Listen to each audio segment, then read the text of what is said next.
Hello. हाँ जी भाई। हाँ, वो पटाखा हमने रखा था ना कि 19 वाला ख़राब हो गया था, लेकिन 23 के बाद बढ़िया मस्त दगाएंगे। हाँ भाई, हाँ। हाँ, उन पटाखों को ना आग लगा दो यार। नहीं नहीं, ये कारण मत पूछो, बस लगा दो भाई। और अगर इससे भी तुम्हारे मन को तसल्ली ना हो तो भाई आके मुझे भी फोड़ दो, क्योंकि मेरा हो चुका है भाई। मैं अब इससे ज़्यादा नहीं सह सकता, मेरे दिमाग का सर्वर हो चुका है क्रैश, है ना। मुझे माफ़ कर दो, मुझे छुट्टी दे दो। मुझे माफ कर दे आप लोग सारे, मुझे छुट्टी दे दे। यार, ये ओडीआई मुकाबला कुछ इस तरीके का गया है कि मैं समझ ही नहीं पा रहा कि आपसे बातों की शुरुआत कैसे करूं। क्या मैं फनी वे में बात करूं, मैं इमोशनल हो जाऊं, या फिर मैं सिंपली मैच रिव्यू कर दूं। मतलब एक तरफ भारतीय टीम एक और ओडीआई मुकाबला हार गई, जिसकी वजह से ये ओडीआई सीरीज ऑलरेडी हम गंवा चुके हैं। विराट कोहली एक बार फिर से 0 रन पर आउट हो गए और अपने 552 मैच के अंतर्राष्ट्रीय करियर में पहली बार ऐसा दाग उनके रिकॉर्ड्स पर लगा है। और वहीं पर दूसरी तरफ रोहित शर्मा की हमने डिटर्मिनेशन देखी है, उनकी फाइट देखी है, उनके चोट लगने के बावजूद भी ना पीछे हटने की जज्बा देखा है। और फिर हमने देखा है हर्षित राणा के 2 बैक टू बैक चौके, जिसकी वजह से वो विराट कोहली से भी ज्यादा रन इस सीरीज में बनाकर खेल रहे हैं। अब ये सब कुछ देखने के बाद आखिर हम किस तरीके के इमोशंस दिखाएं, ये अपने आप में सोचने वाली बात है। लेकिन सोचने वाली बात भी बस हमारे तुम्हारे लिए है। जीजी साहब का तो एकदम क्लियर है, वो तो कह रहे हैं बस 2 डक काफी है, इतने में तो अगले मैच में जायसवाल 3 नंबर पर खेल सकता है। वैसे मैच से पहले बहुत क्लिप्स वायरल हो रही थी जिसमें जीजी साहब बात कर रहे थे जायसवाल से, और लोग ये बोल रहे थे कि अगरकर एंड जीजी टॉकिंग विद जायसवाल, तो रोहित की फील्डिंग सेट है भाई। मैं कह रहा हूं कि अगर यही देखकर रोहित भाई रन बनाने लगे तो मैं तो कहता हूं कि इससे बढ़िया तिलक वर्मा से भी बात कर लेते, कम से कम विराट भाई भी तो रन बनाते। खैर, अब कहानी यही है कि गिल भाई अपनी पहली ही कप्तानी में ओडीआई सीरीज हार चुके हैं, और विराट कोहली ने आज जिस तरीके का गेस्चर एडिलेड की क्राउड को दिखाया, क्या वो हार मान चुके हैं? सिडनी में जाते हुए हम हमारे रोको से क्या उम्मीद करें, क्या है इनका फ्यूचर, और एडिलेड में विराट का ये इशारा आखिर क्या कहलाता है? क्या सूरज ढलता हुआ प्रतीत हो रहा है? बहुत कुछ है इस मुकाबले में जानने को, चलिए जानते हैं। अब थोड़ा सा सीरियस हो जाना लाडलो, क्योंकि गंभीर बात करेंगे और गंभीर की भी बात करेंगे।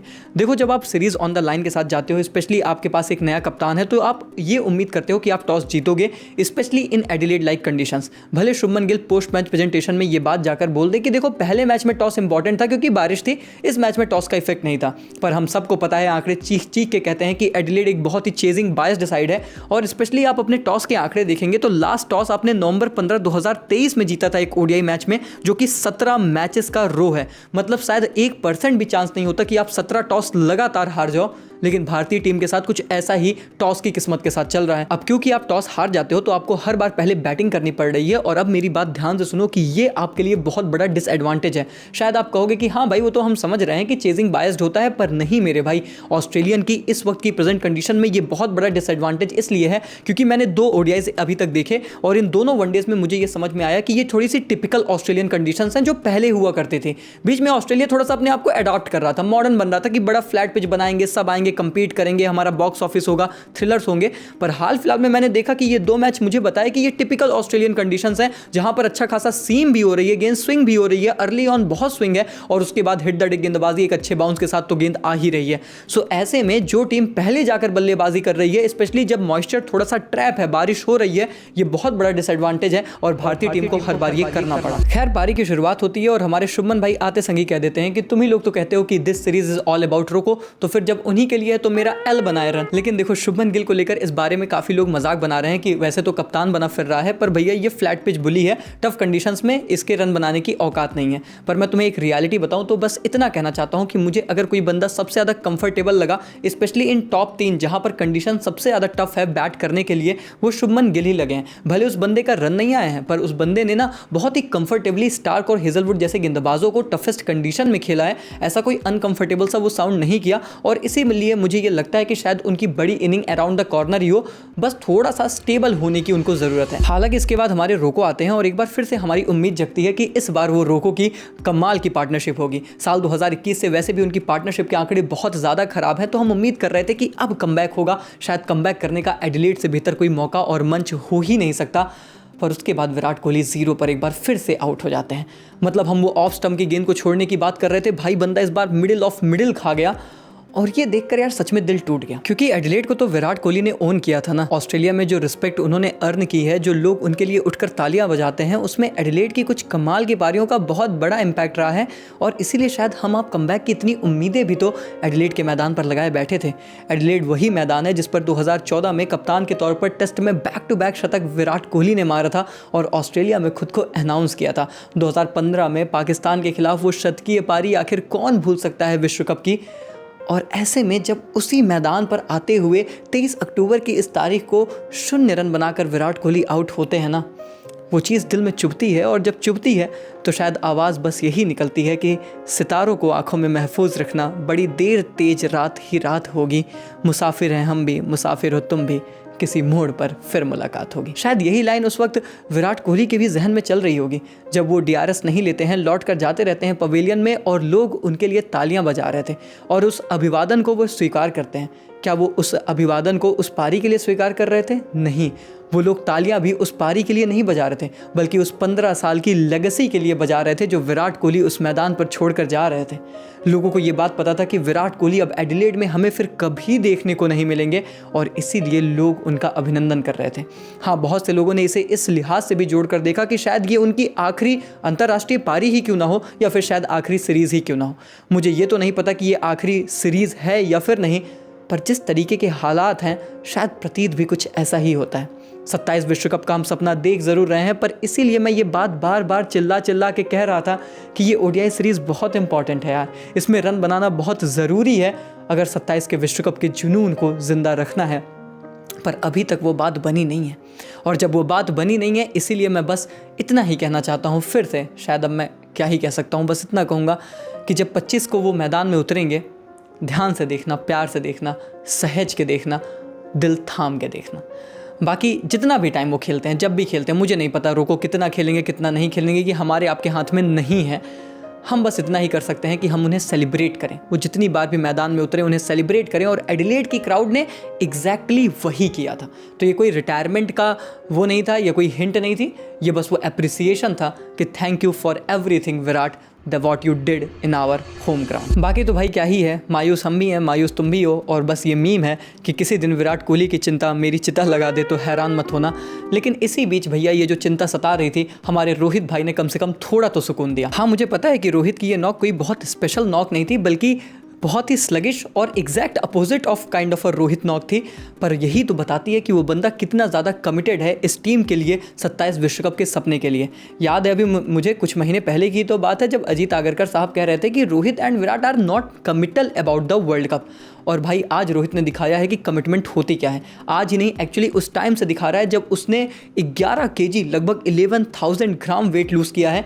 क्यों लूज़ किया? ज़्यादा फिट और स्लिम दिखने के लिए नहीं, बल्कि ज़्यादा एक्टिव होने के लिए, फील्ड पर ज़्यादा इम्पैक्ट डालने के लिए, ज़्यादा बेटर खिलाड़ी बनने के लिए, ताकि वो टीम के लिए ज़्यादा यूज़फुल इम्पैक्ट डाल सके, अपनी बैटिंग में परफॉर्मेंस को और ज़्यादा इंप्रूव कर सके, अपने रिफ्लेक्सेस और ज़्यादा बेटर कर सके। और वो चीज़ हमने इस मैच में देखी। पहले मुकाबले में जब वो एक अच्छी गेंद पर आउट हो गए तो वहाँ पर वो पुराने रोहित, वही अटैकिंग रोहित माइंडसेट से उतरे थे, पर उन्हें इस बार पता है कि ये सीरीज़ इंपॉर्टेंट है, रन बनाना ज़रूरी है। इस मैच में वो बहुत सतर्क थे।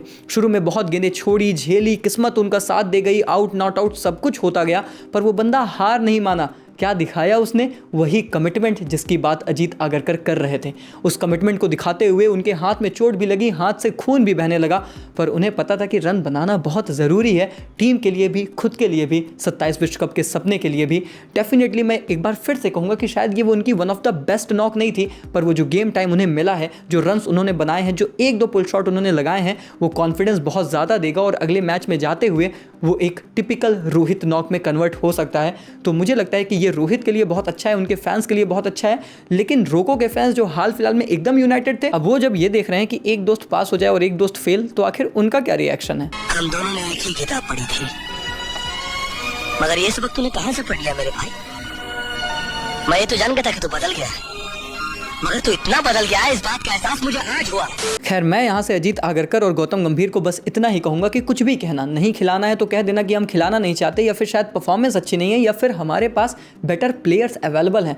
पर ये मत कहना कि हमारे ये शेर कमिटेड नहीं है, क्योंकि कमिटमेंट ही नहीं होती ना तो यहाँ पर आके इतनी जद्दोजहद ये खिलाड़ी ना कर रहे होते। खैर दोस्तों, जद्दोजहद रोहित शर्मा की चलती है और उनका बखूबी साथ देते हैं हमारे सरपंच साहब यानी कि श्रेयस अय्यर। नंबर 4 की प्लेस को सॉलिडिफाई किया है श्रेयस अय्यर ने और हर बार इम्पैक्ट डाल डालता है, फिर चाहे बंदा चैंपियंस ट्रॉफी में खेला हो, चाहे इस मुकाबले में एक बार फिर से कमाल की इंपैक्टफुल नॉक खेलते हैं और कमाल की शतकीय पार्टनरशिप जड़ते हैं रोहित शर्मा के साथ, जिसने बहुत ज़्यादा हेल्प किया टीम को एक अच्छा टोटल बिल्ड करने के लिए। और उसके बाद आते हैं नंबर 5 पर Axar Patel, which I have my own doubts. मतलब अक्षर के लिए कोई डाउट नहीं है, उस बंदे ने तो पिछली आई थिंक 9 ओडीआई पारी में 8 में काफ़ी अच्छा स्कोर बनाया, 25 प्लस बनाया है और इनफैक्ट अर्धशतक भी जड़े हैं और ये पारी भी उनकी कमाल की थी।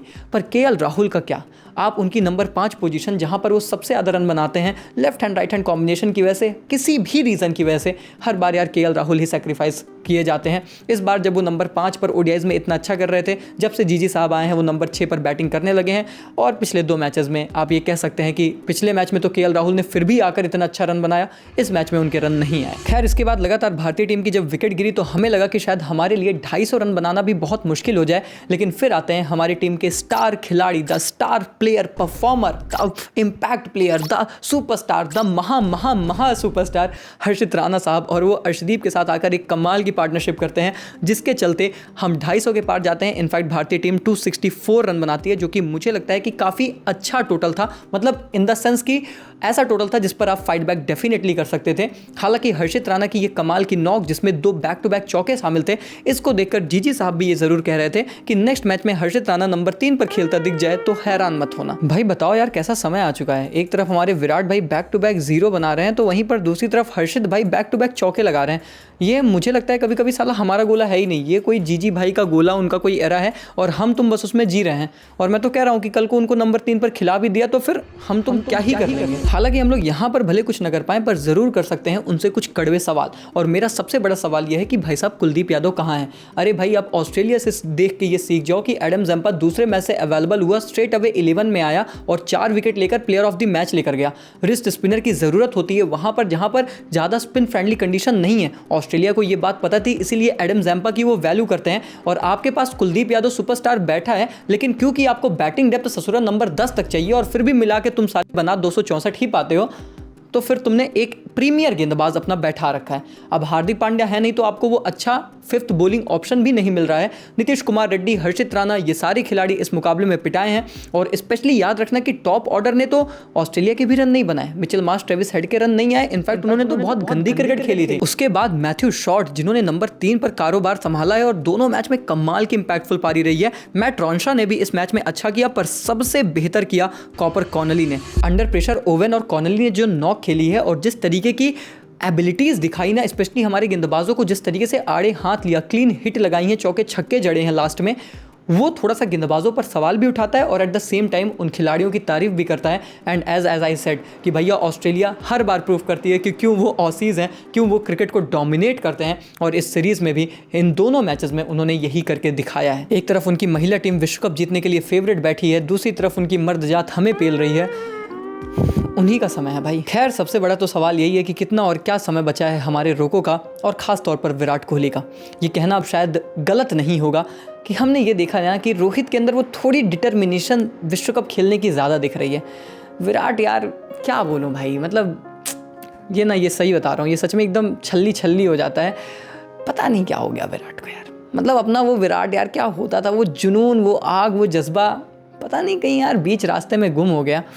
और कोविड के बाद वाला वो जो विराट था ना, वो थोड़ा सा अलग ही था ना। वो विराट कोहली थे पर वो विराट रूप, वो आग, वो हमने देखी है उनका प्राइम में।